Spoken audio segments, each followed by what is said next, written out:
নমস্কার, আমার একটি নতুন ব্লগে আপনাদের সকলকে স্বাগত জানাই। আজকে শনিবার ৩ তারিখ। আজকে এই বারান্দা থেকেই আমি আমার প্রথম ব্লগটা স্টার্ট করলাম। ওই দেখুন আমার হাজবেন্ড বাজার যাচ্ছে, এই ৮টা মতো বাজছে। আজকে ছুটির দিন, তাই একটু দেরি হয়ে গেল, এখন যাচ্ছে। বারান্দা থেকে এই জায়গাটা খুব সুন্দর লাগে। আমি সকালে উঠেই আগে এই বারান্দায় দাঁড়াই, দেখি চারপাশটা, ভীষণ সুন্দর লাগে। আজ বানাবো চিকেন, তারই এখানে প্রিপারেশন চলছে। এই যে এটা পেঁয়াজ আর রসুন দুটো ভালোভাবে ভেজে নিচ্ছি, লাল লাল করে ভাজতে হবে বেশ। আর এই যে মাংসটা এখানে ম্যারিনেট করা হয়নি, আজকে সময় ছিল না ভালো। আর এটা আলুটা ভেজে রেখেছি, এখানে টমেটো আর আদা লঙ্কার পেস্ট। আর একটু পোলাও বানাবো, তার জন্য চালটাকে ভালো করে ধুয়ে শুকিয়ে একটু নুন হলুদ আর ঘি দিয়ে ভালো করে ম্যারিনেট করে রাখা আছে ওটা। এখন এই পেঁয়াজটা ঢাকা দিয়ে দিয়ে ভাজতে হবে ভালোভাবে। পেঁয়াজটা এখানে কড়া কড়া করে ভেজে নিয়েছি। এবার এখানে টমেটোর পেস্টটা এখানে দিয়ে দিলাম।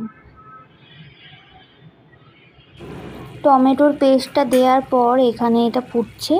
এবার এই মশলাগুলো দিয়ে দেব, হলুদ গুঁড়ো, জিরে গুঁড়ো, ধনে গুঁড়ো আর কাশ্মীরি লঙ্কার গুঁড়ো। এগুলোই আমি সাধারণত ব্যবহার করি, এগুলোই দিয়ে দিলাম।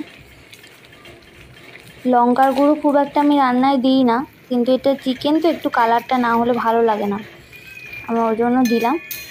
এবার ভালো করে এটা কষাতে হবে, অনেকক্ষণ ধরে কষাতে হবে।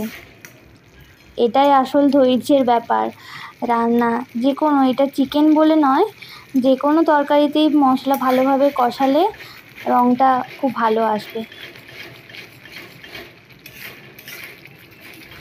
একদম কষিয়ে তেল ছেড়ে দেবে, এরকম হতে হবে। এই যে মশলাটা হয়ে গেছে, এখন তেল ছেড়ে দিয়েছে।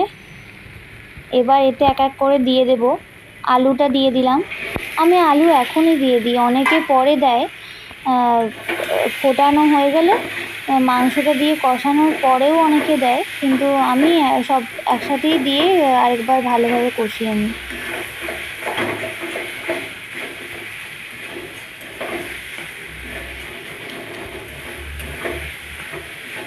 আলুটা কষানো হয়ে গেলে এবার চিকেনটা দিয়ে দেব। চিকেনটা দিলাম,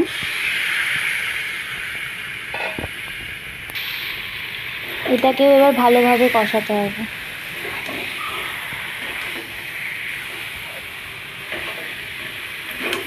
চিকেনের ব্যাপারটাই এরকম, ভালোভাবে কষানো। এই যে প্রায় হয়েই এসেছে, এবার এতে জল দিয়ে দেব।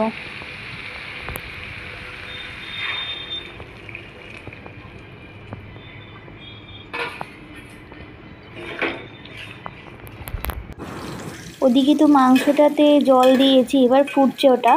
আর এদিকে আরেকটা গ্যাসে বসিয়েছি পোলাওটা। এখানে তেল দিয়ে কাজু কিশমিশ এগুলো ভাজতে দিয়েছি। এগুলো ভাজা হয়ে গেলে ওই চালটা দিয়ে দেব। এবার কাজু কিশমিশ ভাজা হয়ে গেছে, এবার এই চালটা দিয়ে দিলাম।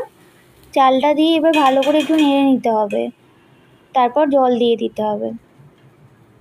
এদিকে চিকেনটা ফুটছে, একটু মানে বেশি ঝোল করব না, সেই জন্য ফোটাচ্ছি।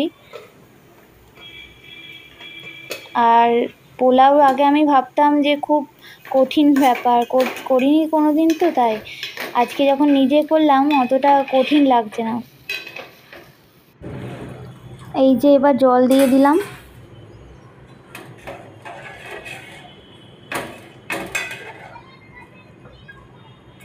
খুব বেশি জলও দেওয়া চলবে না, খুব কমও না, একদম ঠিকঠাক দিতে হবে মাপ করে।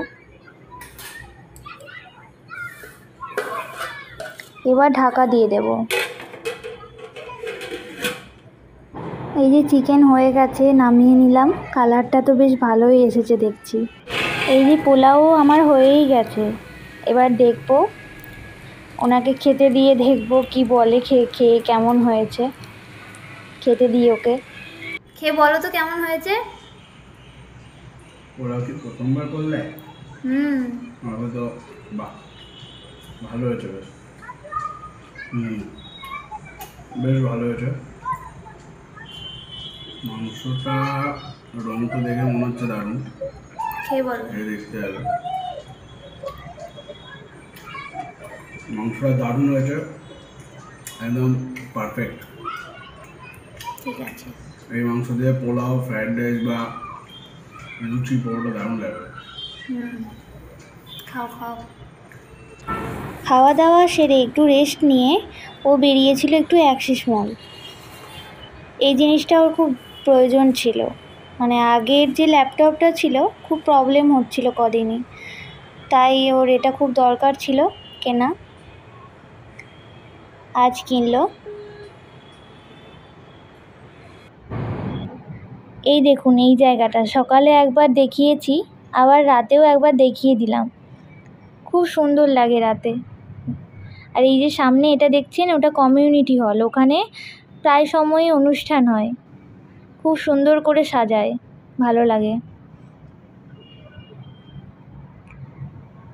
জায়গাটা অনেকেই চিনতে পারবেন কাছাকাছি যারা থাকেন।